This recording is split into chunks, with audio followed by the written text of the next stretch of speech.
मोदी सरकार 1.0 की सबसे बड़ी अचीवमेंट्स में से एक था स्वच्छ भारत अभियान। कैसे जुड़े हैं तार स्वच्छ भारत अभियान के 2014 के एक बहुत ही दुखद वाकया के, जो उत्तर प्रदेश के बदायूं जिले में हुआ। आज जानेंगे इसके बारे में और आज पता लगाएंगे कि स्वच्छ भारत अभियान, जिसके अंतर्गत भारत के गांव-गांव, शहर-शहर में टॉयलेट बनवाए गए, क्या उसका असर महिलाओं की सुरक्षा पर भी पड़ा?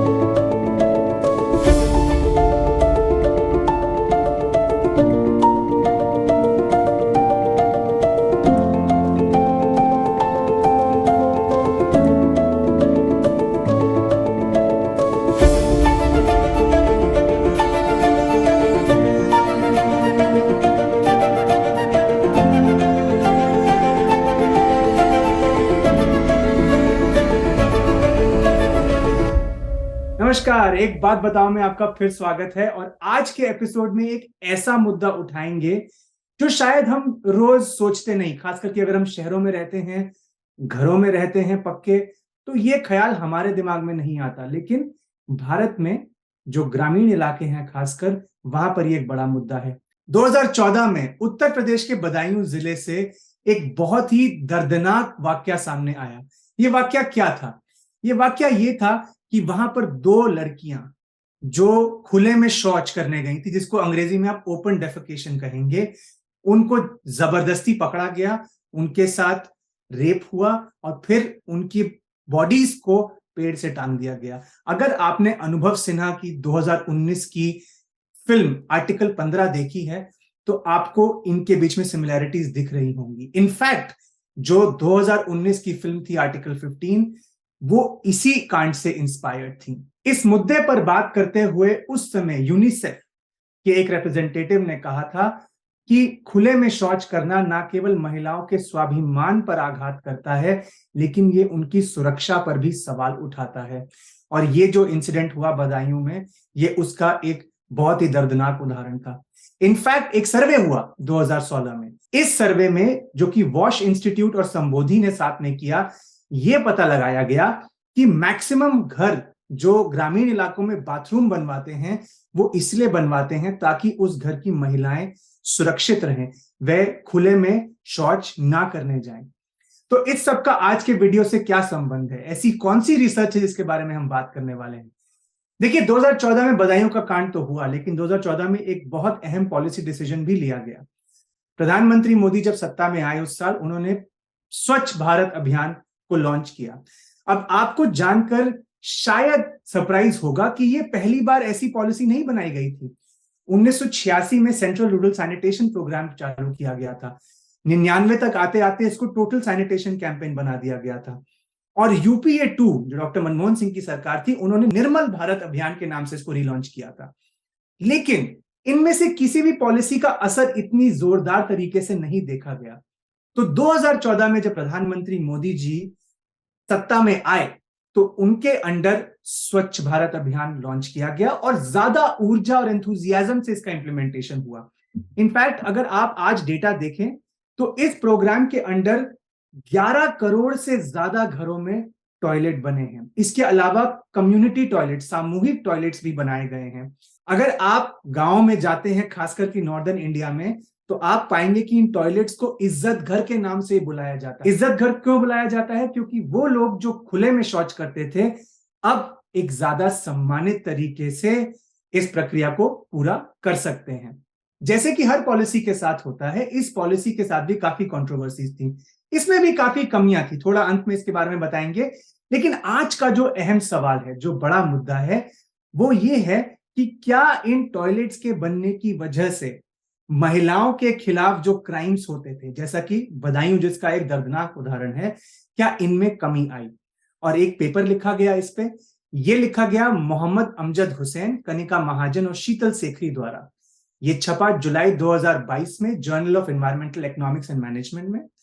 और इस पेपर में ऑथर्स ने क्या किया, उन्होंने ये पता लगाने की कोशिश की कि जिन इलाकों में स्वच्छ भारत अभियान के अंतर्गत टॉयलेट बने, क्या वहां पर महिलाओं के खिलाफ जो क्राइम्स हुए उनमें कमी आई या नहीं। बहुत ही साइंटिफिक तरीके से कंपैरिजन किया गया, जैसा कि मैंने आपको पहले भी बताया है।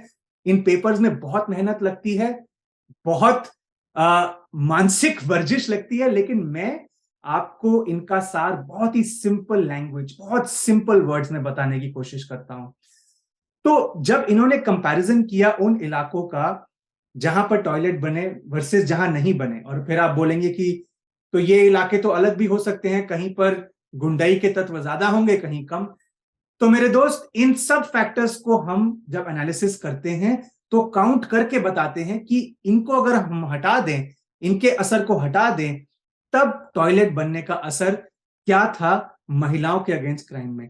और राहत की बात यह है कि रिजल्ट्स ये बताते हैं कि जहां जहां टॉयलेट बने वहां पर औसतन महिलाओं के अगेंस्ट जो क्राइम्स थे उनमें कमी देखी गई। एक आंकड़ा जो इस पेपर में बताया गया है वो ये है कि 2014 से लेकर 16 के बीच में जो टॉयलेट बने उनकी वजह से तकरीबन 15% ये क्राइम्स घटे जिन इलाकों में ये टॉयलेट्स बने। खास करके ये जो फर्क हमने देखा ये ग्रामीण इलाकों से आया जो उत्तर भारत में थे। ऐसा क्यों? क्योंकि इस प्रोग्राम से पहले दक्षिण के राज्य ज्यादा समृद्ध हैं, ज्यादा प्रॉस्परस हैं, हमने पहले भी इस पर एक वीडियो किया है, वहां पर तो ये सारी सुविधाएं उपलब्ध थी मोटा मोटी। क्योंकि उत्तर भारत में कम थी इसलिए ज्यादा फायदा उत्तर भारत को हुआ। साथ ही साथ जो गरीब इलाके थे, जहां पे फीमेल लिटरेसी, जो महिलाओं का साक्षरता का स्तर है, जहां पे वो कम था, वहां पर भी ज्यादा असर देखा गया। और ये असर हर तरह के राज्यों से आया। मतलब ये ऐसा नहीं कि केवल उन राज्यों से आया जहां बीजेपी के मुख्यमंत्री थे, या ऐसे राज्यों से आया जहां केवल कांग्रेस के मुख्यमंत्री थे। जहां जहां टॉयलेट बना वहां पर औसतन ये नेगेटिव असर हमने देखा।